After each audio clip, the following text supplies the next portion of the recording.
سيدنا محمد وعلى آله وأصحابه أجمعين. اللهم صل على سيدنا محمد وعلى آل سيدنا محمد كما صليت على إبراهيم وعلى آل إبراهيم في العالمين إنك حميد مجيد. قال الله تبارك وتعالى في كلامه المجيد: أعوذ بالله من الشيطان الرجيم. بسم الله الرحمن الرحيم. وإذا كنت فيهم فأقمت لهم الصلاة فلتقم طائفة منهم معك وليأخذوا أسلحتهم فإذا سجدوا فليكونوا من ورائكم ولتأت طائفة أخرى لم يصلوا فليصلوا معك وليأخذوا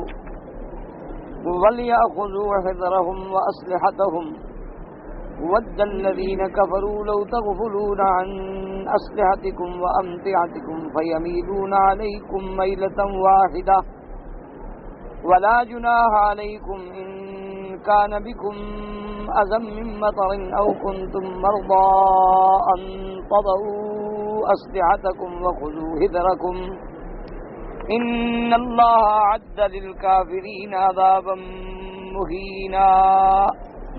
قال المؤلف والمفسر رحمه الله تعالى: أدام النفع بعلومه وعلومكم في الدارين آمين. إلى أن قال: وقال الإمام أحمد حدثنا محمد بن جعفر قال حدثنا شعبة عن الحكم عن يزيد الفقير عن جابر بن عبد الله أن رسول الله صلى الله عليه وسلم صلى بهم صلاة الخوف وقام صف بين يديه وصف خلفه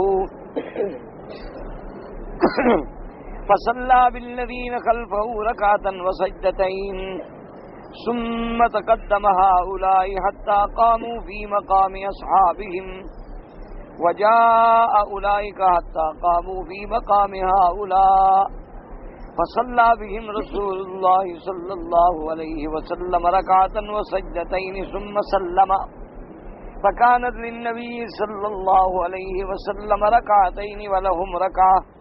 رواه النسائي من حديث شعبة. ولهذا الحديث طرق عن جابر رضي الله تعالى عنه وهو في صحيح مسلم من وجه آخر بلفظ آخر. وقد رواه عن جابر جماعة كثيرون في الصحيح والسنن والمسانید. اب مفسر رحمۃ اللہ علیہ فرماتے ہیں کہ امام احمد رحمۃ اللہ علیہ نے حضرت جابر ابن عبداللہ رضی اللہ تعالی عنہ سے روایت نقل فرمائی کہ حضور پاک صلی اللہ علیہ وسلم نے صلی بہم صلاۃ الخوف، صلاۃ الخوف جو ہے حضور پاک نے پڑھائی، تو اس کے پڑھانے کا طریقہ یہ تھا: وقام صف بین یدیہ، یعنی حضور کے آگے ایک صف کھڑی ہو گئی وہ دشمنوں کے سامنے، اور حضور کھڑے ہو گئے، پھر حضور کے پیچھے ایک صف کھڑی ہو گئی. تو جب ان کو ایک رکعت پڑھا لی تو یہ صف جو تھی آگے آ گئی اور اگلی صف جو تھی وہ پھر پیچھے آ گئی. تو اس طرح حضور صلی اللہ علیہ وسلم نے صلاۃ الخوف پڑھائی. تو حضور پاک سرکار دو عالم کی تو 2 رکعتیں ہو گئیں صلی اللہ علیہ وسلم، اور ان کی جو ہے وہ ایک رکعت ادا ہوئی. تو اصل میں جیسے میں نے عرض کیا تھا کہ صلاۃ الخوف جو ہے حالات بھی مختلف ہیں اور صورتیں بھی مختلف، اس لیے یہ تعارض نہیں ہوتا احادیث مبارک میں، بلکہ یہ مختلف احوال اور مختلف صورتوں کی بیان ہے. کیوں کبھی حالات ایسے ہوتے ہیں کہ آپ جماعت کر ہی نہیں سکتے، یعنی جماعت ہو ہی نہیں سکتی، پھر ہر آدمی کو اکیلے پڑھنی پڑے. کبھی حالات ایسے ہوتے ہیں کہ آپ دشمن کے مقابلے پر سواری سے بھی نہیں اتر سکتے، تو پھر آپ کو سواری پہ بیٹھے بیٹھے پڑھنی پڑے. کبھی ایسا ہوتا ہے کہ آپ کا رخ جو ہے وہ قبلے کے بجائے بالکل الٹ میں ہے، کیونکہ دشمن ادھر ہے، تو آپ کو قبلے کے بغیر جہاں بھی رخ ہو اسی طرف نماز پڑھنی پڑے. بعض اوقات یہ ہوتا ہے کہ آپ رکوع سجود نہیں کر سکتے، سواری پہ بیٹھے ہیں تو اشارے کے ساتھ بس نماز ادا کرنی ہو. اور کبھی یہ کیفیت ہے کہ جماعت کر سکتے ہیں، تو پھر یہ ہے کہ جیسے پہلی روایت میں آپ نے پڑھا، چونکہ اطمینان کامل تھا لہذا صحابہ نے تو 2 رکعتیں پڑھی اور حضور کی 4 رکعتیں ہو گئی. اور جب اطمینان اس سے کچھ کم درجے کا تھا تو حضور کی 2 رکعتیں ہو گئیں اور صحابہ کی 1 رکعت ہو گئی. تو لہذا صلاۃ الخوف کی یہ مختلف صورتیں ہیں. اللہ تبارک و تعالیٰ نے دین میں وسعت رکھی ہے کہ جیسے جیسے حالات امت کو پیش آ جائیں اسی طرح وہ اللہ کی نماز ادا فرما لیں. اور ان ساری عبادات میں اصل بات یہ دیکھیں کہ مالک کا تو منشا یہ ہے کہ بندہ میرا غلام ہے کہ نہیں.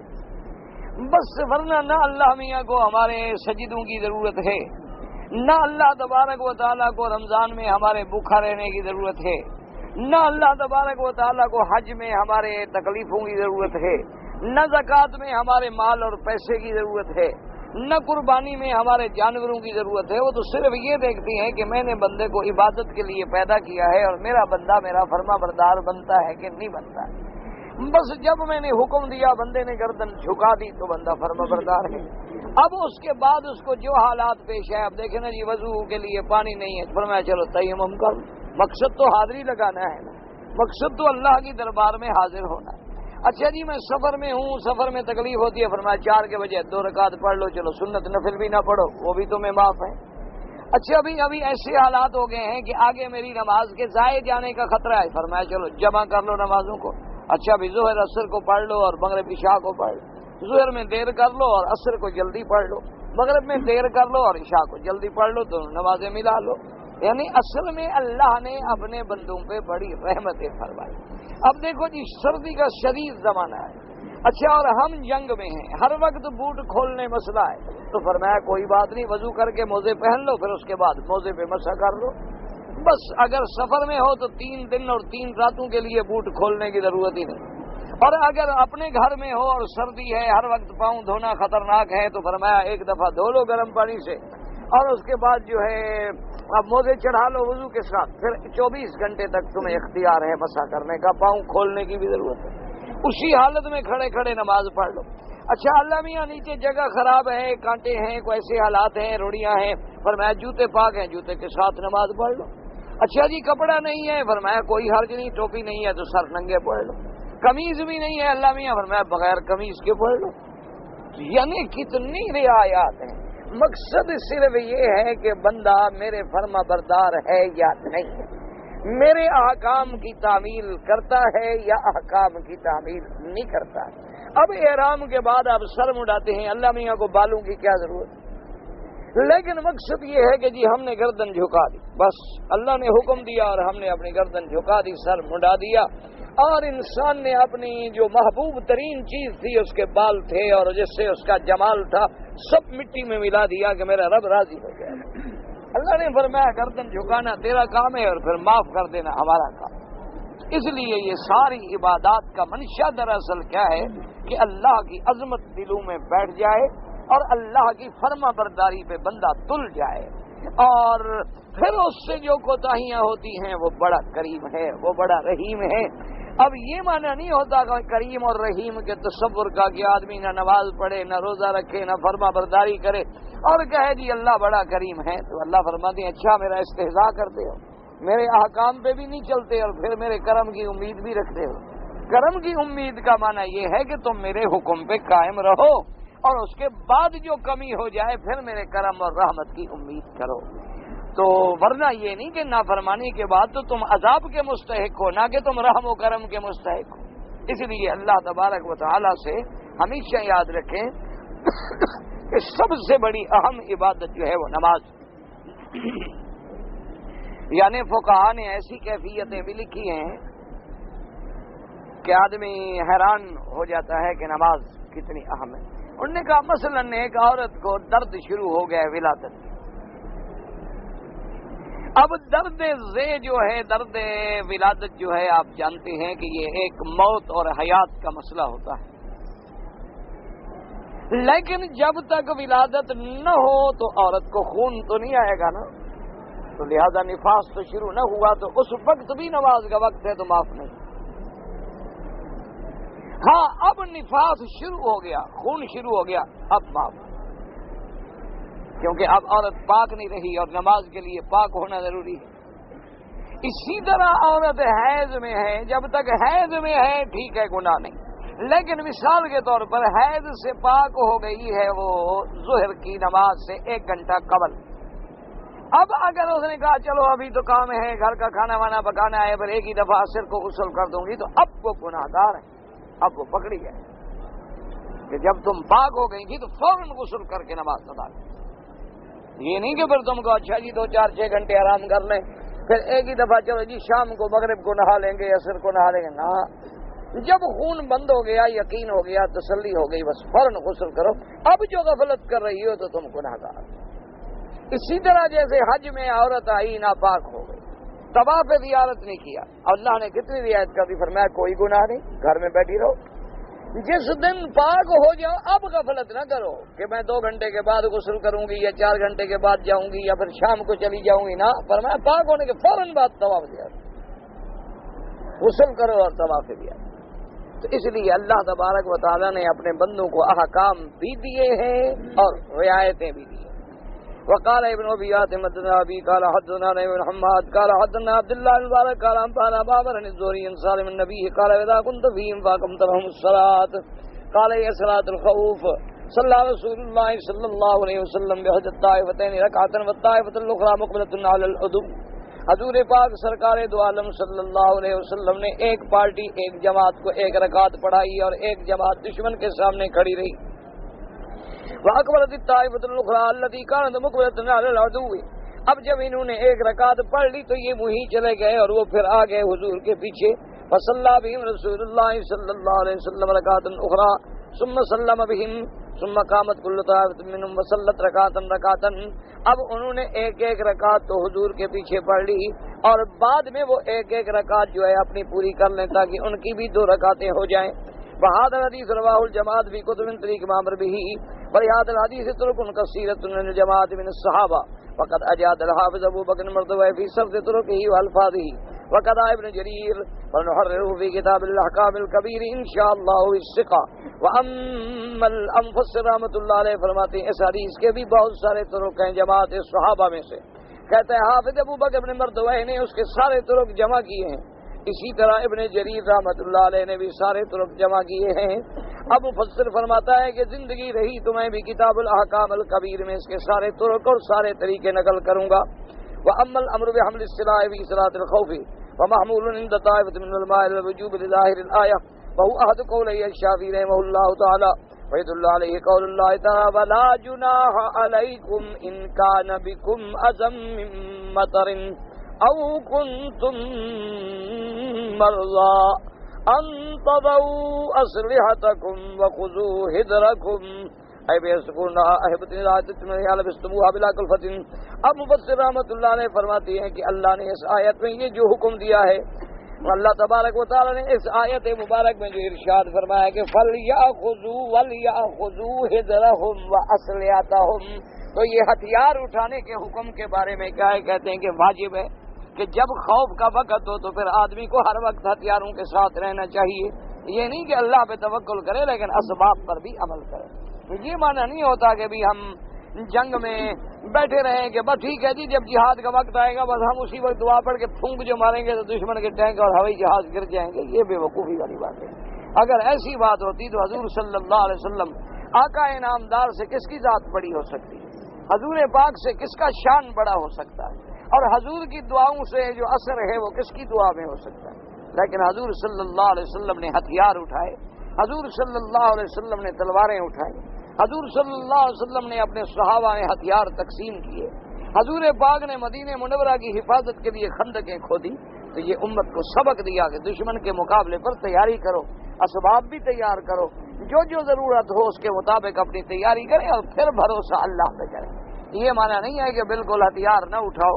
جیسے ہمارے مسلمانوں نے ماشاءاللہ جب 65 میں جنگ ہوئی تھی نا جی، بڑے عجیب عجیب قصے گھڑے تھے کہ جناب جب دشمن کا بم آتا تھا نا تو پیر ہمارے جو ہیں وہ مزاروں سے نکل کے باہر پکڑ لیتے، اس کو گرنے ہی نہیں دیتے.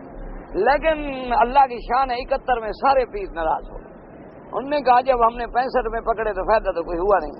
انہوں نے کہا مرنے دو ان کو، ملک ٹکڑے ہو جائے، مسلمان کٹ گئے، بھائی بھائی سے علیحدہ ہو گیا، اس سے بڑا کوئی نقصان ہے کہ تو مسلمان علیحدہ ہو جائیں. مسلمان تو بھائی ہوتا ہے نا، دو بھائیوں کو علیحدہ کر دینا کوئی معمولی بات؟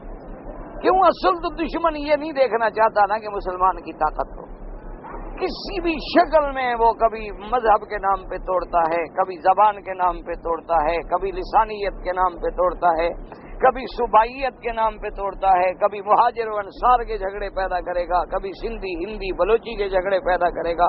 اصل مقصد کیا ہے کہ مسلمان مل کے رہے، بس اس کو پتا ہے دشمن پاگل نہیں ہے، ہم پاگل۔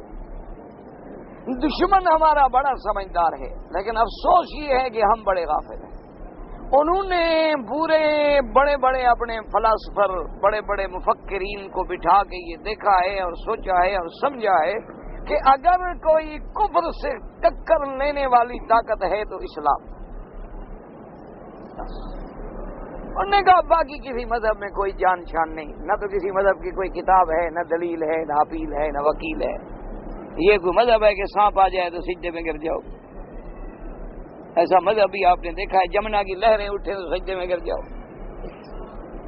اور جہاں دیوی دیوتا دیکھو 35 کروڑ دیوتا ہے، یعنی بندے تھوڑے ہیں، خدا زیادہ ہیں۔ ایسا مذہب بھی آپ نے دیکھا ہے دنیا میں کہ عبادت کرنے والے تھوڑے ہوں اور خدا بہت ہوں؟ اور پھر ایسا بھی کوئی مذہب ہے کہ خدا بندہ آپ بنائے،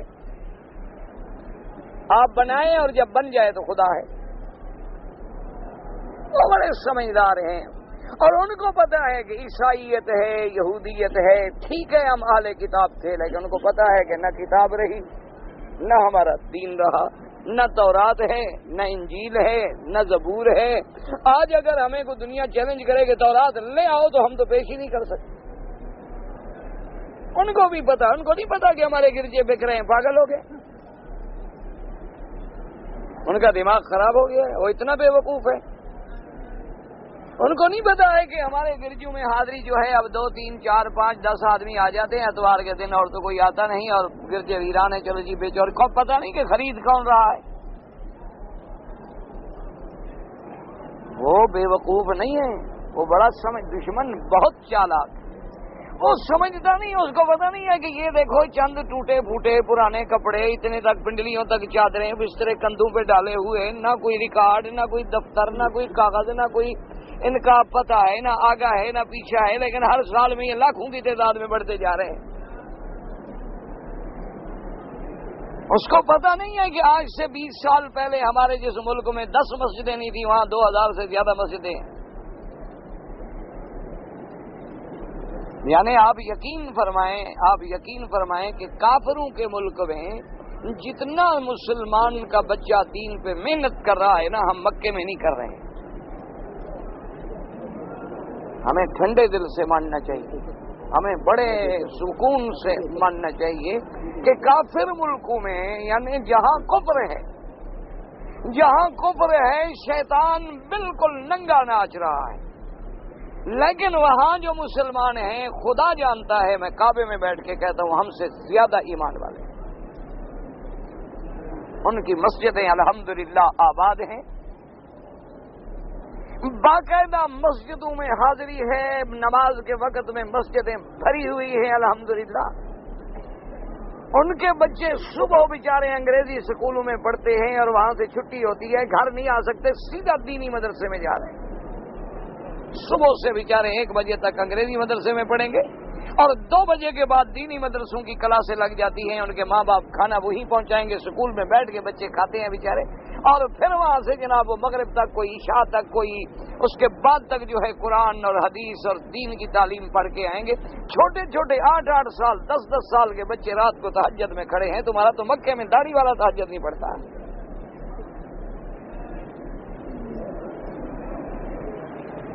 یہاں سکولوں کے مدرسے کے بچے دیکھے نہیں، ماشاءاللہ شیطان ہی بھاگ جائے۔ یعنی چھوٹے چھوٹے بچے بالکل۔ مجھے میرا ایک دوست ہے ماشاءاللہ، بہت بڑا آدمی ہے، اللہ نے اسے بہت کچھ دیا ہے، اس کے پوتے ہیں چھوٹے چھوٹے بچے۔ تو اس نے مجھے کہا، وہ جب ہم جاتے ہیں تو بہرحال بیچارہ وہ ضرور کوشش کرتا ہے کہ ایک دفعہ تو میرے گھر میں آنا ہے، تو کیا محبت کی وجہ سے ہم بھی چلے جاتے ہیں الحمدللہ۔ تو اس کے وہ چھوٹے چھوٹے بچے ہیں، یعنی بیٹے کے بیٹے ہیں ہوتے ہیں۔ تو انہوں نے کہا کہ مکی صاحب میں نے ان کو کہہ دیا ہے دونوں بچوں کو کہ بھائی میری جو جائیداد ہے نا، میں نے تمہارے باپ کو، اپنی اولادوں کو، بیٹوں کو، بیٹیوں کو، سب کو تقسیم کر دی ہے، لیکن میں نے پھر اپنے لیے خود بھی کچھ رکھی ہے اور محنت کرتا ہوں تاکہ میں اولاد کا محتاج نہ رہوں۔ اللہ نے مجھے بہت کچھ دیا ہے، تو میں نے ان کو کہا ہے تم میں سے جو عالم بنے گا نا، میری ساری جائیداد اس کی، تمہاری مرضی ہے، محنت کرو، جو تم میں پہلے عالم بن گیا تو اس کو ساری جائیداد دے، اور اگر تم دونوں کٹھے بن گئے عالم تو پھر دونوں کو تقسیم کر۔ اب چھوٹے سے بچے کے دماغ میں جب آپ اتنا ڈالیں، اس کو پتا ہو کہ میں عالم بنوں تو مجھے کروڑوں کی نہیں، اربوں کی جائیداد، کروڑوں نہیں ہے اس کے پاس ماشاءاللہ، اربوں کی جائیداد مجھے مل جائے گی تو وہ کم محنت کرے گا۔ تو یہ کافروں کو پتا ہے، وہ پاگل نہیں ہیں، وہ بڑے سمجھدار ہیں۔ انہوں نے پھر اندر اندر زہر پھیلایا ہے، کبھی شیعہ سنی کا جھگڑا بنا دیں گے، کبھی دیوبندی بریلوی کا جھگڑا بنا دیں گے، کبھی بنگالی بہاری کا جھگڑا بنا دیں گے، ورنہ سب کون ہے؟ وہ کوئی دشمن ہے؟ ہم سے تو زیادہ بنگالیوں میں دین کی طرف ہے، ہم سے تو زیادہ ان کو نماز روزے کا شوق ہے۔ ہمارے اپنے ملکوں میں تو جلسہ ہو تو 10,000 آدمی بھی آ جائے تو ہم نخرہ کرتے ہیں، وہاں تو لاکھوں میں آتے ہیں لوگ، اور غریب کھانے کو نہیں 24 گھنٹے بیٹھا ہے دین سننے کو۔ اچھا زبان بھی سمجھ نہیں آ رہی، بیٹھا ہوا ہے، ہلتا ہی نہیں، سمجھ بھی نہیں رہا بیچارہ، کہتے چلو ثواب تو ہو رہا ہے نا، قرآن کی مجلس میں بیٹھا ہوں، نہیں سمجھ آ رہی تو نہ آئے، بعد میں ترجمہ ہے ہو جائے گا۔ یعنی آپ اندازہ کہ اس لیے کفر کو پتا ہے اور وہ ہمیں لڑا رہا ہے، اور ہم اتنے جاہل ہیں کہ ہمارا مولوی ابھی تک 1400 سال گزر گئے قوم کو لڑا رہا ہے چھوٹے چھوٹے مسئلوں میں۔ انا للہ و انا الیہ راجعون۔ بس دعا کرو اللہ پاک رحمت فرمائے اور اللہ پاک امت کو ٹوٹنے سے بچا لے، اللہ پاک ہی ہمارے حالات پہ رحمت کرے۔ چھوٹے چھوٹے مسئلے پہ لڑ رہے ہیں، لڑائیاں ہیں، جھگڑے ہیں، فساد ہیں۔ اچھا بھی ایک آدمی نے جنازے میں ہاتھ اٹھائے ہیں کہ نہیں اٹھائے؟ بھائی ہاتھ اٹھائے ٹھیک ہے، نہیں اٹھائے ٹھیک ہے۔ کسی نے فاتحہ پڑھ لی جنازے میں الحمدللہ، کسی نے ثنا پڑھ لی الحمدللہ، وہ بھی موطا امام محمد میں حدیث موجود ہے کہ پہلے ثنا ہے پھر درود ہے۔ لڑائی کی کون سی بات ہے؟ جھگڑے کی کون سی بات ہے؟ اور جھگڑا تو ان سے کرو جہاں کفر ہے، جو اسلام کی جڑیں کاٹ رہا ہے۔ مقابلہ تو ان کے ساتھ کرو جو تمہیں اسلام سے باہر لے جا رہا ہے، مقابلہ تو ان سے کرو جو تمہارے مساجد مدارس کو، دین کو برباد کر کے مٹانے پہ تلا ہوا ہے۔ تم اپنے کلمے پڑھنے والوں سے، نماز پڑھنے والوں سے چھوٹے چھوٹے مسائل پہ جھگڑے کرتے ہو، کبھی اس کو گناہگار کہتے ہو، کبھی اس کو گمراہ کہتے ہو، کبھی اس کو کافر کہتے ہو۔ کیا ہے؟ خدا کے دربار میں نہیں جانا؟ ہاں تم مشرکوں کا مقابلہ کرو، تم یہودیت و نصرانیت کو للکارو، تم ان دشمنوں کا مقابلہ کرو جنہوں نے دین اسلام پہ حملے کیے ہیں، کتابیں لکھی ہیں، ان پر جواب دو، محنت کرو۔ تم نے جنہوں نے میرے مدنی سرکار کی توہین کی ہے ان کا جواب دو، جنہوں نے صدیق اکبر کی صداقت کو للکارا ہے ان کا جواب دو، جنہوں نے عدالت فاروق پہ حملہ کیا ہے ان کا جواب دو، جو سیدہ عائشہ کی عصمت کا دشمن ہے اس کا جواب دو۔ باطل فرقوں سے مقابلہ کرو، اور مقابلہ بھی علم سے کرو۔ مقابلہ کلشنکوف سے تو نہیں ہوتا، مقابلہ گولیوں سے نہیں ہوتا، مقابلہ دلائل سے ہوتا ہے۔ ایمان سے کہیں فرعون کے مقابلے میں موسیٰ علیہ السلام گولیاں لے کے گئے تھے، ایک موسیٰ علیہ السلام اور ایک ہارون علیہ السلام۔ زیادہ سے زیادہ معجزات کے لیے اللہ نے ایک عصا دے دیا اور ایک ید بیضا دے دیا، باقی بات دلائل کی تھی کہ آؤ مقابلہ کرو فرعون۔ قال من ربکما یا موسیٰ قال ربنا الذی۔ اب دلائل نمرود کے مقابلے پہ ابراہیم اکیلا کھڑا، لیکن جنگ دلائل سے ہو رہی ہے۔ آخر نمرود کے پاس کوئی جواب رہ گیا؟ جب نمرود ہار گیا اب زور لگایا کہ جناب بڑا الاؤ جلاؤ، آگ جلاؤ، ابراہیم علیہ السلام کو جلا دو۔ جب اللہ کے نبی مظلوم بن کے کھڑے ہوئے، اللہ نے فرمایا خلیل فکر نہ کرو، میری قدرت جو ہے دیکھو تو صحیح کہ میں تمہیں کس اعزاز کے ساتھ، دشمن نے جو آگ تمہیں جلانے کے لیے آگ جلائی ہے نا، اسی کو میں تمہارے جلانے کا ذریعہ بنا دیتا ہوں۔ آگ میں ڈالے گئے، حکم آ گیا، خبردار، یا نار کونی بردن و سلامن علی ابراہیم، ابراہیم علیہ السلام تم میں جلنے کے لیے نہیں ڈالے گئے، مہمان ہیں تمہارے، خبردار ٹھنڈی ہو جاؤ۔ اتنا زیادہ ٹھنڈی نہیں کہ کپڑے لے کے کمبل لے کے تھوڑا آ رہا ہے ابراہیم علیہ السلام۔ اب جناب وہ نمرود ظالم جس نے جلانے کا انتظام کیا، اپنے محل پہ کھڑا ہے، خوش ہو رہا ہے کہ دیکھو میرا دشمن آج جل گیا۔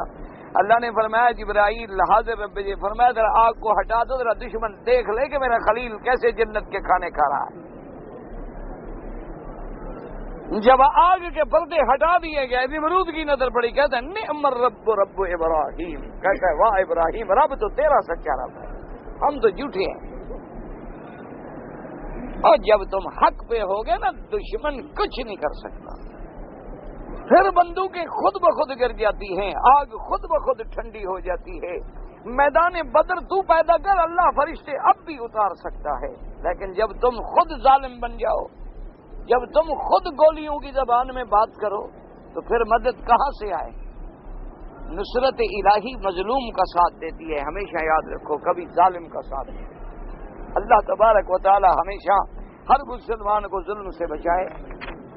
تو اب دیکھیں اتنی رعایت کر دی اللہ نے کہ بس میرا بندہ میری تعمیر کرے، باقی قبول میں کر لوں۔ حکم دیا کہ اسلحے کا اٹھانا تو علماء فرماتے ہیں واجب ہے خوف کے وقت، جیسے کہ امام شافعی رحمۃ اللہ علیہ بھی فرماتے ہیں کہ واجب ہے، کیونکہ اللہ نے فرمایا وَلَا جُنَاحَ عَلَيْكُمْ إِن كَانَ بِكُمْ أَذًى مِّن مَّطَرٍ أَوْ كُنتُم مَّرْضَىٰ أَن تَضَعُوا أَسْلِحَتَكُمْ۔ اللہ نے فرمایا کہ اگر تم بیمار ہو یا بارش ہے، اب ہتھیار کیسے اٹھائیں اس حالت میں؟ فرمایا بیمار ہو، بارش ہے، ہتھیار اٹھانا مشکل ہے، پھر تم پر گناہ نہیں، کوئی حرج نہیں، ہتھیار رکھ لو، لیکن وَلْيَأْخُذُوا حِذْرَكُمْ، اپنا سنبھالنے کے لیے اپنے آپ کو تیار رکھو، احتیاط اپنی قائم رکھو۔ یہ نہیں ہتھیار رکھنے کا معنی کہ ہتھیار گھر رکھ لو اور نماز پڑھنے چل جاؤ، عیدگاہ میں دشمن وہاں پہنچ جائے، کہو جی ہم ہتھیار تو لے آئے۔ دشمن اتنا موقع نہیں دے گا، اتار کے رکھو ایسی جگہ پر کہ ضرورت پڑے تو فوراً ہم اٹھا کے تیار ہو جائیں۔ اس لیے فرمایا کہ ہتھیار اتار دو، لیکن وَلْيَأْخُذُوا وَخُذُوا حِذْرَكُمْ، تاکہ تم ایسی حالت میں تیار رہو کہ جب چاہو تو ہتھیار پہن لو بغیر کسی تکلیف کے، تمہیں دیر بھی نہ لگے۔ ان اللہ اعد للکافرین عذابا مہینا، اللہ نے فرمایا یہ ظاہر جو ہم نے دنیا میں تمہیں جہاد کا حکم دیا ہے تاکہ تمہیں ثواب ملے، تیرے درجات بلند ہو جائیں، ورنہ دشمنوں کے لیے اصل عذاب تو میں نے تیار کر کے رکھا ہے جو میں دوں گا، یہ تو تمہارے ہاتھوں سے ہم تمہارے رفع درجات کے لیے راستہ کھولا ہے، ورنہ اصل عذاب جو ہے وہ آخرت میں ہوگا، اور ہم نے کافروں کے لیے عذاب اہانت والا، ذلت والا تیار کر کے رکھا۔ فرمایا وَإِذَا قَضَيْتُمُ الصَّلَاةَ فَاذْكُرُوا اللَّهَ قِيَامًا وَقُعُودًا وَعَلَى جُنُوبِكُمْ فَإِذَا اطْمَأْنَنْتُمْ فَأَقِيمُوا الصَّلَاةَ إِنَّ الصَّلَاةَ كَانَتْ عَلَى الْمُؤْمِنِينَ كِتَابًا مَّوْقُوتًا وَلَا تَهِنُوا فِي ابْتِغَاءِ الْقَوْمِ إِن تَكُونُوا تَعْلَمُونَ فَإِنَّهُمْ يَعْلَمُونَ كَمَا تَعْلَمُونَ وَتَرْجُونَ مِنَ اللَّهِ مَا لَا يَرْجُونَ وَكَانَ اللَّهُ عَلِيمًا حَكِيمًا۔ اب اللہ پاک حکم دیتے ہیں یأمر تعالی بکثرت الذکر کی وصلاۃ الخوف وإن كان مشروعا مرغبا فيه أيضا بعد غيرها ولكن ها هنا آكد لما بقى فيها من التخفيف في أركانها ومن الرخصة في الثياب فيها والإياب وغير ذلك مما ليس يوجد في غيرها وكما قال تعالى في الأشهر الحرم فلا تظلموا فيهن أنفسكم وإن كان هذا منهيا عنه في غيرها ولكن فيها آكد لشدة حرمتها وعظمتها۔ اب اللہ پاک نے حکم دیا کہ جب تم نماز سے فارغ ہو جاؤ تم اللہ کا ذکر کثرت کے ساتھ کرو۔ اب مفسر فرماتی ہیں کہ ویسے تو اللہ کا ذکر ہر نماز کے بعد ہے، لیکن نماز خوف کے بعد خاص طور پہ اللہ نے حکم دیا کہ میرا ذکر کرو، کیونکہ نماز خوف میں کافی ارکان ہیں جو تم پورے نہیں کر سکے، کہ 4 رکعتوں کے بجائے 1 رکعت، اور پھر آنے کی اجازت، جانے کی اجازت، چلنے کی اجازت، ہتھیار اٹھانے کی اجازت، تو اس میں جو کمی آ گئی وہ اللہ کے ذکر سے پوری کرو۔ اللہ کا ذکر زبان سے کرنا ہے وہ مشکل نہیں ہے، ورنہ تو ہر نماز کے بعد اللہ کا ذکر ہے، بلکہ ہر حال میں اللہ کا ذکر ہے۔ میرے آقا سرکار دو عالم صلی اللہ علیہ وسلم فرماتی لا یزال لسانک رطبا بذکر اللہ، ہر وقت تیری زبان جو ہے اللہ کے ذکر کے ساتھ تر رہنی چاہیے۔ کہ گھر جا رہے ہو جاؤ، لیکن ذکر کرتے جاؤ، درود پڑھتے جاؤ، کلمہ پڑھتے جاؤ، مسجد میں آ رہے ہو ذکر کرتے جاؤ۔ یعنی مسلمان کو تو ایسی حالت میں ذکر کرنا چاہیے کہ لوگ سمجھیں کہ یہ دیوانہ ہے، مجنون ہے۔ کیا مانا جیسے مجنون دیکھا نہیں، ہر وقت لیلا لیلا لیلا کرتا رہتا، گلیوں میں پھر رہا ہے تو لیلا، بازار میں ہے تو لیلا، اور سمندر پہ بیٹھا ہے تو لیلا، اور ریت پہ بیٹھا۔ اچھا اس کو پکڑ کے لے آئے مکہ شریف میں، یہاں ادھر ہی کا تو تھا، یہ طائف کے علاقے کی تو تھی لیلا، وہ اسی عرب علاقے کے۔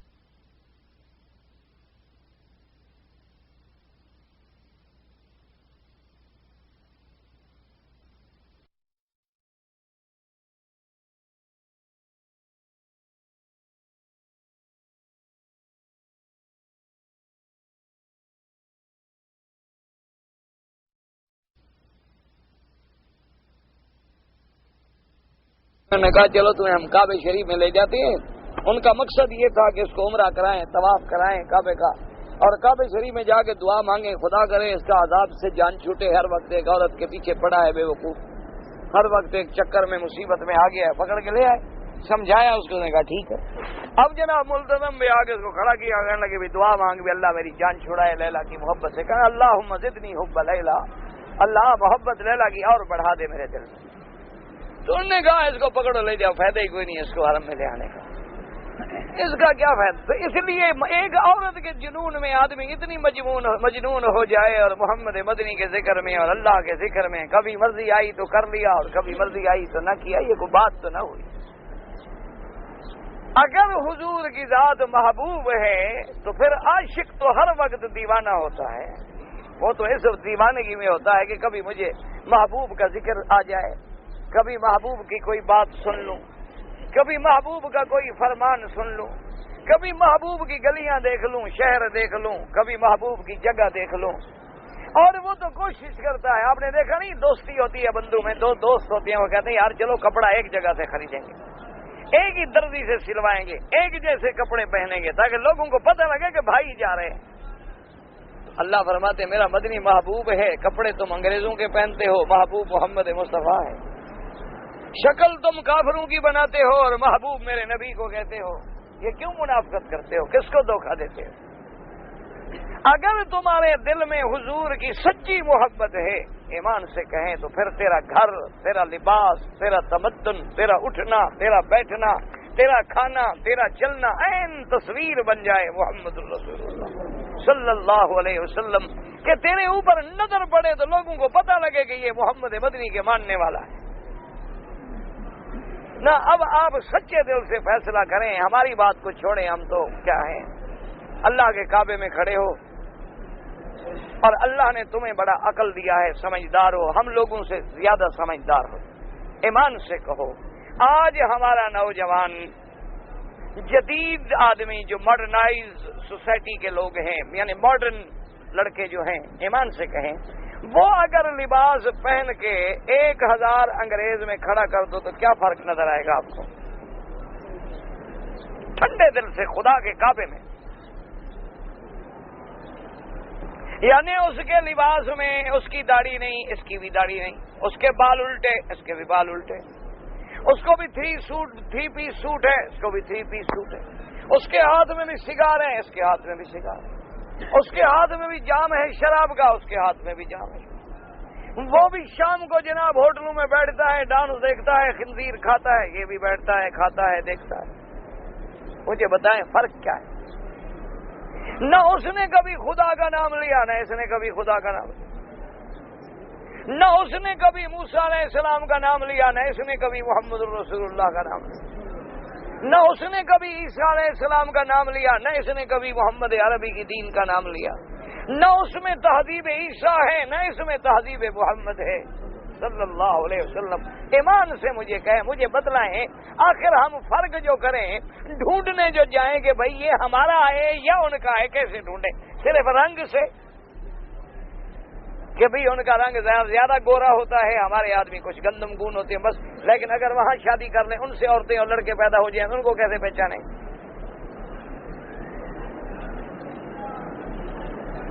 آپ حیران ہوں گے، آپ نہیں سمجھتے ہوں گے، ایسے واقعات بھی ہو چکے ہیں کہ مسلمان مر گئے نا جی، تو جب لاش لینے کے لیے مردہ خانے گئے تو اپنے بجائے کافروں کو لے گئے. پہچانا نہیں جاتا، مردے کو کیسے پہچانے؟ دونوں کی شکل تو ملتی ہے. دوسرے کا مردہ لے گئے اور اپنے قبرستان میں جب وہاں گئے تو ان کے ماں باپ نے دیکھا، انہوں نے کہا یہ ہمارا بچہ تھا. انہوں نے کہا جو آ گیا قبول کرو.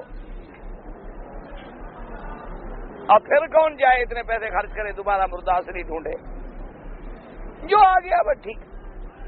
اسی لیے جانے اب آپ نے دیکھا ہے نا جی، حاجیوں کے لیے بھی بیچارے وہ ہاتھ میں بناتے ہیں ایک کنگن سا کہ بھئی چونکہ بھئی کیا پتا کوئی حاجی کوئی شکل سے تو پہچانا جاتا نہیں، نہ غیر حاجی بھی اس طرح پھرا ہوا ہے، حاجی کا بھی اس طرح پھرا ہوا ہے، ماشاءاللہ پہچانے کے کہتے چلو بھئی گلے میں کوئی پٹا وٹا ہو نام کا پتہ لگ جائے.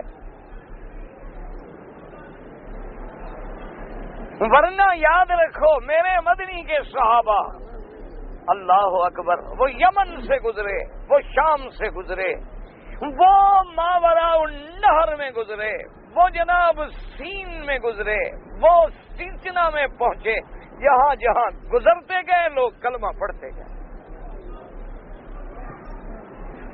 صرف صحابہ کو دیکھا اور کلمہ پڑھا، کیونکہ جب ان پر نظر پڑی تو تصویر نظر آئی محمد عربی صلی اللہ علیہ وسلم. ان کے اسی لیے دیکھیں کہ معین الدین اجمیری رحمت اللہ علیہ، عبد القادر جیلانی رحمت اللہ علیہ، حضرت بہاء الدین زکریا رحمت اللہ علیہ، حضرت فرید الدین شکر گنج رحمت اللہ علیہ، اسی طریقے سے آپ حضرت علی حجویری رحمت اللہ علیہ. یہ کون لوگ تھے؟ کوئی عرب سے گیا، کوئی شام سے گیا، کوئی عراق سے گیا، کوئی یمن سے گیا، اور جس ملک میں گئے ہزاروں لوگ ہندو کافر سکھ کلمے پڑھتے. ایک آدمی گیا اور 90,000 ہندو مسلمان ہو گئے. امام احمد ابن حنبل رحمت اللہ علیہ کے جنازے کو دیکھ کے ہزاروں لوگ مسلمان ہو گئے. جنازے کو دیکھ کر حضرت حذیفہ بن الیمان رضی اللہ تعالی عنہ، اور اسی طرح ایک دوسرے صحابی ہیں میرے پاک نبی کے، مدتوں کے بعد جب ان کے مزارات میں دریا کا پانی آیا اور مزارات نکالے گئیں تو عیسائیوں نے ان کے جنازے دیکھ کے کلمے پڑھ لیے. اور آج ہم جہاں جاتے ہیں ہمیں دیکھ کے لوگ بھاگ جاتے ہیں اور کہتے ہیں اگر یہ مسلمان ہے نا خدا کے لیے ہمیں اسلام. یعنی آج ہم جس ملک میں بھی جاتے ہیں نا جی وہ ہمیں دیکھ کے نفرت کرتے ہیں اور کہتے ہیں یہ مسلمان ہے. جو ایک دوسرے کو قتل کر رہے ہیں مسلمان ہیں، جو ایک دوسرے کو مٹا رہے ہیں یہ مسلمان ہیں. اسی لیے ایک انگریز لڑکی ہے، اس نے کتاب لکھی کہ ساری دنیا میں سب سے اچھا مذہب اسلام ہے. اس کو کہا گیا کہ تم نے قبول کیوں نہیں کیا اسلام؟ اس نے کہا جب میں کتابوں میں پڑھتی ہوں تو اسلام سے اچھا مذہب کوئی نہیں، اور جب میں ان مسلمانوں کو دیکھتی ہوں تو ان سے بدترین مجھے کوئی بندے نظر نہیں آتے کہ جھوٹ یہ بولتے ہیں، سود یہ کھاتے ہیں، فراڈ یہ کرتے ہیں، جیل سازیاں یہ کرتے ہیں، شکلیں یہ بدلتے ہیں، چوریاں یہ کرتے ہیں، ڈاکے یہ ڈالتے ہیں، مذہب کے نام پہ گلے کاٹتے ہیں، شرابیں پیتے ہیں. یہ کیسے مسلمان ہیں؟ ان کے مذہب میں تو یہ ساری چیزیں حرام ہیں، تو پھر یہ کیسے مسلمان ہیں؟ اس لیے اس نے کہا میں نے مذہب ان کو دیکھ کے قبول نہیں کیا اسلام کے بھی. شاید اسلام پہ چلنا مشکل ہے، کتابوں میں تو بڑا خوبصورت لکھا ہوا ہے، لیکن صحابہ یاد رکھو جہاں سے گزرے. جب بیت المقدس فتح ہوا نا، دشمن مجبور ہو گیا کہ حضرت عمر کو چابیاں حوالے کر. اب ان کے پاس کوئی ہیلا نہ بچا تو یہودیوں نے پتہ ہے کیا ہیلا کیا؟ یہ بڑی مکار قوم ہے، آج تک بھی ایسے کرتی. انہوں نے یہ حکم دیا کہ تمام خوبصورت لڑکیاں جو ہیں نا یہودیت کی، سب کو آج بالکل دلہنے بنا کے سنگار میک اپ زیور سب گلی کوچوں میں بازاروں میں کھڑا کر دو کہ امیر المومنین جب گزرے جی ہم استقبال کے لیے کھڑے ہیں. سلو ہو گئی نا، ہم خوشی منا رہے ہیں. اصل مقصد یہ تھا کہ مسلمانوں کی نظر بہکی، ان کا رب ناراض ہوگا، ان پہ تباہی آ جائے. حضرت امیر المومنین کو حکم دیا کہ آپ نے حکم دیا کہ میرا کوئی فوجی اپنی نظر اونچی نہ کرے. کل المؤمنین یغضوا من ابصارہم، اللہ کا حکم ہے کہ اگر عورتیں ہیں تو نظر نیچے کرو. سارا بازار شام بیت المقدس کا مسلمانوں کا پوری فوج گزر گئی، کسی عورت کے چہرے پہ نظر نہیں پڑی.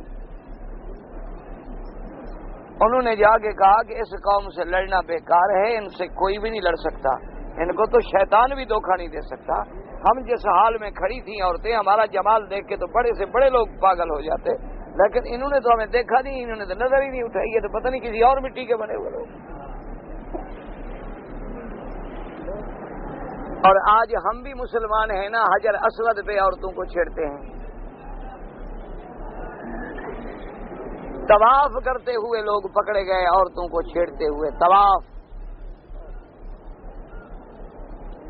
حجر اسود پہ بوسے دینے کی حالت میں عورتوں کو چھیڑتے ہوئے پکڑے گئے. ہم مسلمان ہیں. بس دعا کرو اللہ ہدایت کے فیصلے کر دے، ورنہ ہم ذلت کے آخری حدوں کو چھو چکے ہیں اور کار مذلت میں گر گئے ہیں اور اعلی شفا حفرت من النار، جہنم کے کنارے کھڑے. بس اب دعا کرو کہ کوئی اندر دھکا نہ دے دے، اللہ کی رحمت کہیں باہر ہمیں نکال کہ ہم جہنم سے بچ جائیں اور ہماری ہدایت کے فیصلے ہوں. جیسے کہ اللہ نے فرمایا کہ جب حرمت والے مہینے آئے اشہر الحرم فلا تضربوا فیہن انفسکم، ان میں گناہ نہ کرو، اپنی جانوں پہ ظلم نہ کیا کرو. ویسے گناہ تو ہر وقت منع ہے، لیکن جب رمضان کا مہینہ آ جائے، جب اشہر الحرم آ جائیں، شوال ذوالقعدہ ذوالحج آ جائے، ان مہینوں میں اور خیال کرو کہ یہ حرمت والے مہینے ہیں، یہ عظمت والے مہینے ہیں، ان میں گناہوں سے بچنے کا اہتمام کرو. فلہذا قال تعالی فاذا قضیتم الصلاۃ فاذکروا اللہ قیاما وقعودا وعلی جنوبکم ای فی سائر احوالکم. اللہ نے فرمایا کہ جب تم نماز ادا کر چکو تو اب اللہ کا ذکر کرو، چاہے کھڑے ہو، چاہے بیٹھے ہو، لیٹے ہو، ہر حال میں اللہ کا ذکر کرو. ثم قال تعالی فاذا اطمأننتم فاقیموا الصلاۃ ای فاذا امنتم وذهب الخوف وحصلت الطمانینۃ فاقیموا الصلاۃ فاتموها واقیموها كما امرتم بحدودها وخشوعها ورکوعها وسجودها وجميع شؤونها. اور اللہ نے حکم دیا کہ فَإِذَا أَمِنْتُمْ، جب تم امن کی حالت میں آ جاؤ، جنگ ختم ہو جائے، خوف ختم ہو جائے اور وہ ڈر چلا جائے، اب تم نماز کو پھر قائم کرو. قائم کرنے کا کیا معنی؟ جیسے اللہ نے تمہیں حکم دیا ہے نماز کے حدود کا خیال کرو، خشوع کا خیال کرو، رکوع کا خیال کرو، سجود کا خیال کرو، جمیعہ کا. اس لیے سارے قرآن میں پڑھیں، اللہ نے کہیں بھی یہ نہیں فرمایا کہ نماز پڑھو، بلکہ حکم دیا اقیم الصلاۃ، اقیم الصلاۃ، یقیمون الصلاۃ، اقمت الصلاۃ، اقمت لهم الصلاۃ. اقامت کا کیا معنی کہ نماز کو اس کے پورے ارکان کے ساتھ ادا کرنا. اگر وقت کے مطابق نہیں پڑھ رہے تو نماز نہیں ہوگی. اگر نماز کے شروع تو ارکان کا، رکوع کا، سجود کا، آداب کا خیال نہیں تو پھر بھی نماز نہیں ہوگی. اسی طرح نماز کے لیے پاکی ہے، نہ پاکی ہے تو نماز نہیں ہوگی. کپڑے پلید ہیں تو نماز نہیں ہوگی، جگہ پلید ہے تو نماز نہیں ہوگی. اسی طرح اگر دل شرک سے پلید ہے تو پھر بھی نماز نہیں ہوگی. اس لیے نماز کے لیے حکم ہے کہ اندر بھی پاک ہو، باہر بھی پاک ہو، جگہ بھی پاک ہو اور اوقات کا بھی پورا پورا خیال ہو، اور نماز پورے سکون سے، پورے آداب کے ساتھ ادا کی جائے.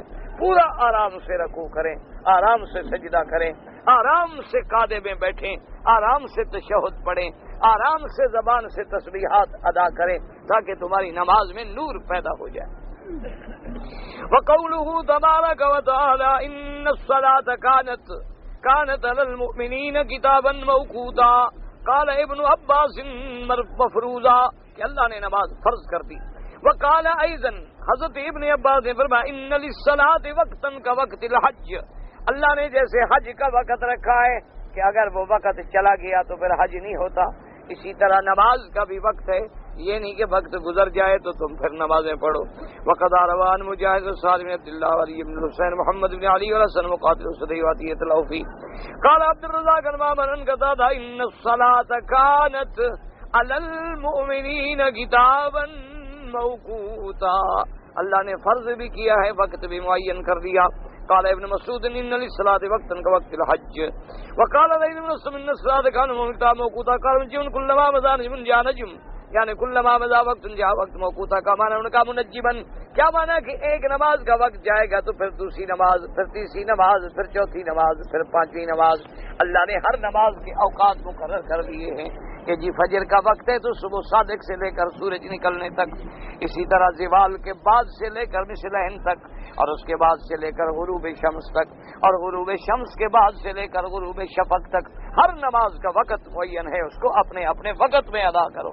یہ نہیں ہے کہ جب نماز کا وقت جانے لگے تو جلدی سے وضو کیا اور ٹکرے مار گیا جی ہم نے بھی نماز پڑھی ہے، وہ نماز نہ پڑھنے کے برابر ہوتی ہے۔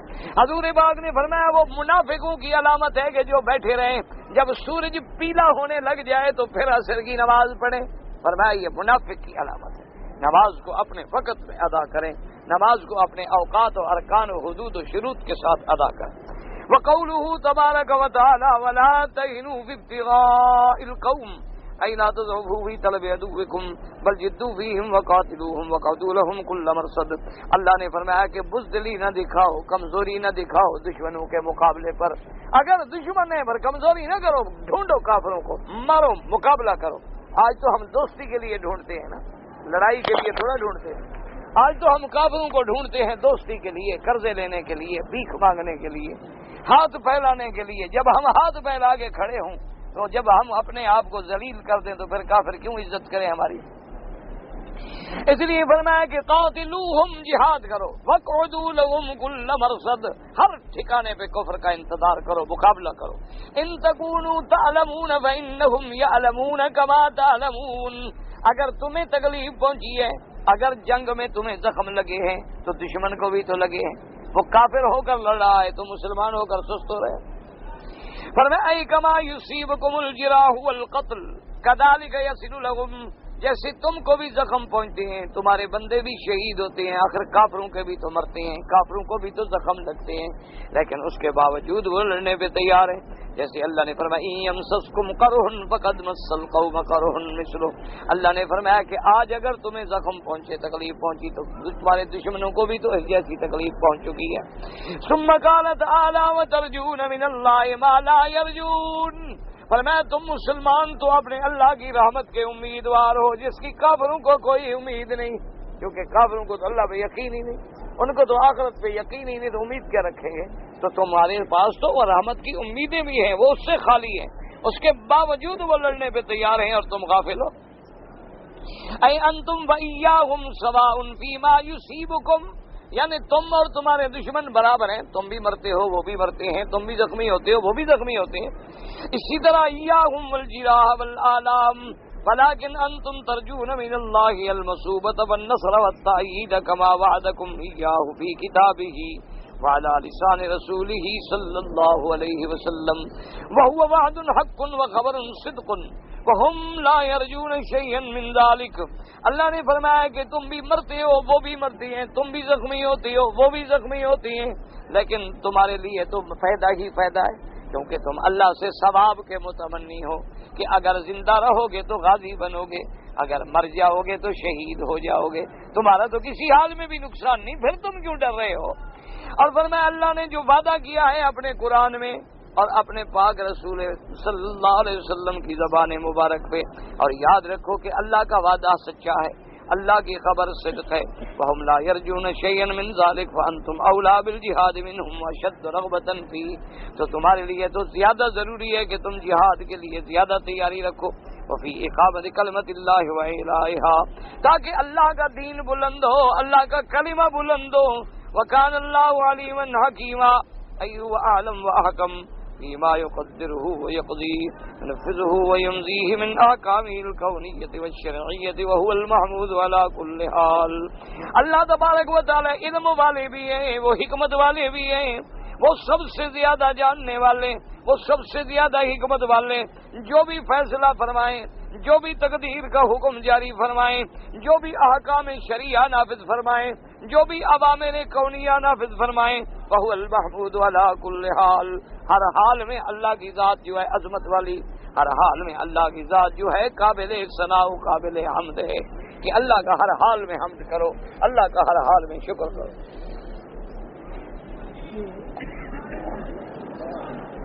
کہتے ہیں جی کہ میں جبیل میں رہتا ہوں اور کیا میں جدے سے احرام باندھ سکتا ہوں؟ نہیں میرے بھائی، آپ کا میقات جو ہے وہ سیل کبیر ہے، یعنی آپ اگر بائی روڈ آئیں گے تو طائف سے، اور اگر جبیل سے ایئرپورٹ پہ بائی ہوائی یعنی ایئر لائن سے آئیں تو پھر ایئرپورٹ سے احرام باندھیں۔ اگر آپ نے میقات سے احرام نہ باندھا، جدے سے باندھا، تو پھر آپ کا عمرہ تو ہو جائے گا لیکن ایک بکری بطور دم آپ کو حرم میں ذبح کرنی ہوگی۔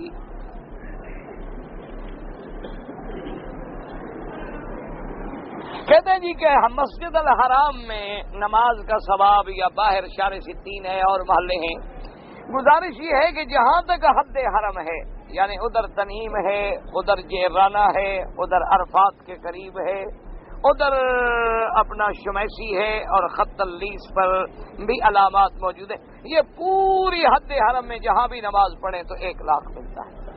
اور یاد رکھیں 1 لاکھ ملتا ہے اگر علیحدہ پڑھو، جماعت کے ساتھ پڑھو تو 25 لاکھ ملتا ہے، اور اللہ کے کعبے میں آ جاؤ تو پھر 27 لاکھ ملتا ہے۔ اور 27 لاکھ کے علاوہ بھی جتنی جماعت بڑی ہوتی ہے تو اس میں اللہ والا بھی تو کوئی ہوگا نا۔ دیکھو نا جی، جب ایک جگہ نماز ہے 10 آدمی، ایک جگہ نماز ہے 10,000، تو 10,000 میں کوئی اللہ کا ولی بھی تو ہوگا، کوئی سارے میرے جیسے تو نہیں ہوں گے۔ تو پتہ نہیں اس کی صحبت سے، اس کی دعاؤں سے، اس کی تسبیحات سے، اور جب وہ کہے گا السلام علیکم ورحمۃ اللہ، جب وہ سلام بھیجے گا تو اللہ پاک اسی میں ہمیں سلامتی نصیب فرما دے۔ اس لیے کوشش کیا کریں کہ جب تک اللہ حرم میں رکھے، مسجد الحرام میں کعبہ شریف کے سامنے نماز پڑھو، مدینہ منورہ میں مسجد رسول پاک میں نماز پڑھو۔ اگر نہ پہنچ سکو تو پھر محلے کی مسجد میں، اگر خدا نہ کرے وہاں بھی نہیں پہنچے تو 2-4 ساتھی کھڑے ہو کے جماعت کر لیں، اکیلا نماز نہ پڑھا کریں، اپنی نمازوں کو ضائع نہ کیا کریں۔ اور اگر کوئی جماعت بھی نہ ملے، بیوی بچے ہیں گھر میں، چلے جاؤ، خود مصلی پہ کھڑے ہو جاؤ، بیوی بچوں کو پیچھے کر کے جماعت کر۔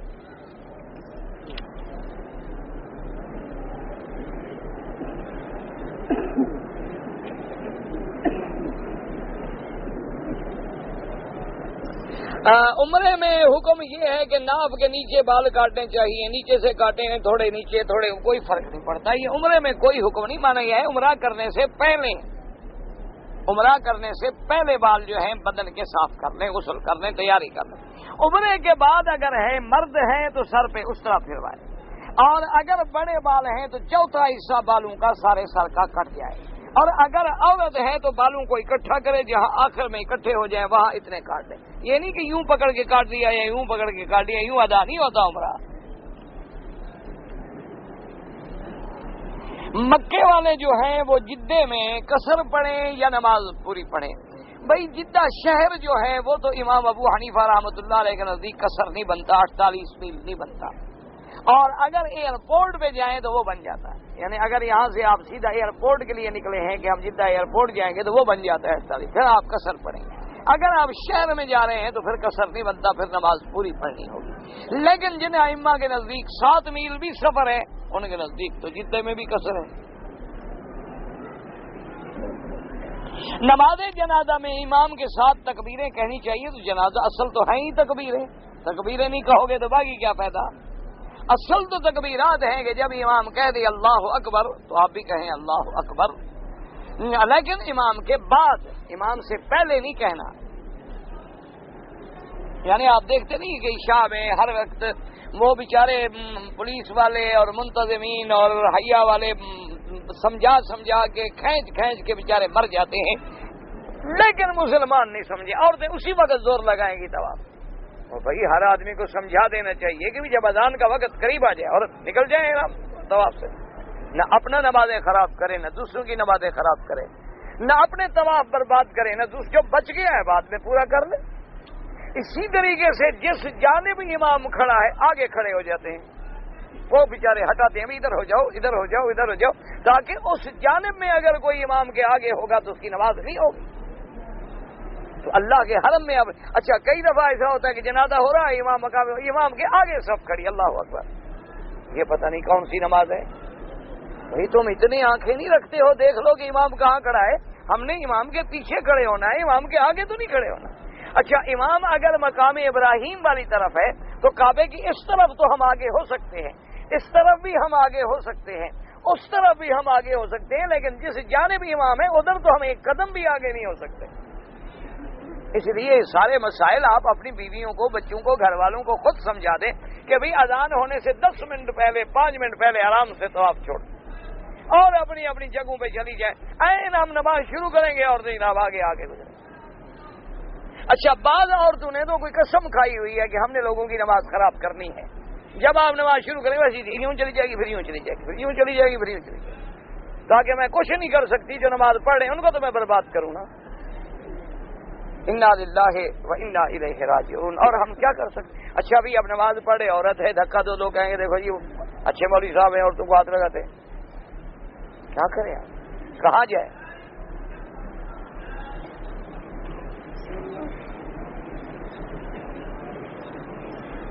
ہمارے بچے بالغ ہیں، باہر ملک سے آئے ہیں رہنے کے لیے، لیکن عمرہ نہیں کیا، ان کی عمرے کی نیت نہیں تھی، میقات تو تھا نا۔ امام ابو حنیفہ رحمۃ اللہ علیہ کے نزدیک وہ عمرہ بھی قضا کریں اور ایک بکری دم بھی ادا کریں۔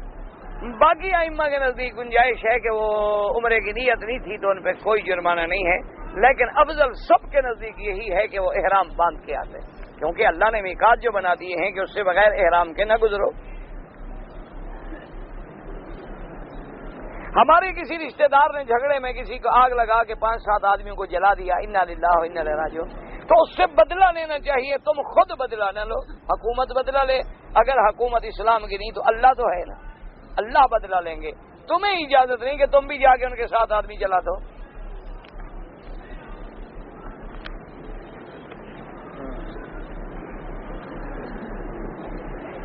میں نے طائف کی میقات سے احرام باندھ کے عمرہ ادا کیا، ٹھیک ہے۔ 5 دسمبر کو جدہ ایئرپورٹ سے والدین کو لینے کے لیے گیا، جدہ بکہ ایئرپورٹ روڈ پر عمرے کے لیے احرام باندھے عمرہ ادا کیا، دم تو نہیں، کوئی دم نہیں، آپ نے بالکل ٹھیک کیا، بکری کوئی نہیں آپ کو دینی پڑے گی، کوئی نہیں دینی، کیونکہ آپ میقات سے تو عمرہ کر چکے تھے۔ پھر والدین کو جدہ لینے گئے تو پھر وہاں سے بھی آپ نے احرام باندھ لیا، کوئی حد نہیں، وہ بھی آپ کا عمرہ ہو گیا، اچھی بات ہے، کوئی جرمانہ نہیں۔ میں نے سنا ہے کہ کریم ہے نیویا، اس میں بھی خنزیر کی چربی ہوتی ہے۔ دیکھو بھئی ایک بات سنو، تحقیق یہ ہوئی ہے کہ یہ جتنی کریمیں ہیں اور بالوں کی کریمیں ہیں یا اور بلائیں ہیں ان میں خنزیر کی چربی ہوتی ہے، لیکن جو غیر ملکوں میں بنتی ہیں اور بڑی مہنگی ہوتی ہے، جو مسلمان ملکوں میں بنتی ہے انہوں نے انتظام کیا ہے، وہ ایسی حرام چیزیں نہیں ڈالتے، اس کے بدلے میں وہ دوسری چیزیں ڈالتے ہیں۔ مثلا اسی کمپنی کا صابن بنائیں گے لیکس، لیکن بنے گا اس ملک میں، اس میں حرام نہیں ڈالا جائے گا، اس لیے کہ وہ باقاعدہ شرط کرتے ہیں کہ ہمارے ملک میں چیز بنے گی تو اس میں کوئی حرام چیز نہیں ڈالی جائے گی۔ جیسے اب باہر کے ملک میں پیپسی ہے، اس میں پیپسین ہوگا ڈالیں گے، اس میں وہ مادہ نہیں ہوتا، اس کے بدل اور چیز ڈالتے ہیں جو حرام نہ رہے۔ اس لیے مسلمان ملکوں میں جو چیزیں بنتی ہیں ان کا تو اعتبار ہو سکتا ہے، لیکن جو کافروں کے ملک میں بنے نہ ہمیں کافروں کا اعتبار، نہ کافروں کی چیز کا اعتبار، نہ ان کے کسی قول کا اعتبار، نہ اس کے کسی فعل کا اعتبار۔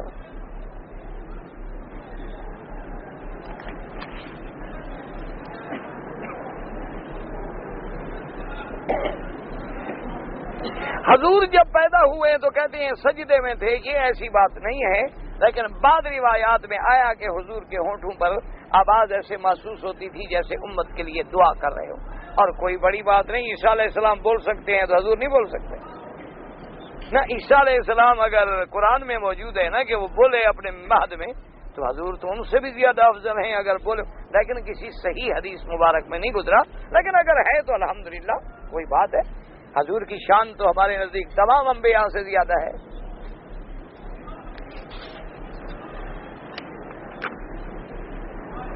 میں نے 3 سال پہلے جدے سے حج ادا کیا تھا، ارکان اچھے ادا کیے، ٹھیک ہے، میں جلدی دے دیا کروں نا، اللہم صلی علی سیدنا محمد وعلی آلہ سیدنا محمد۔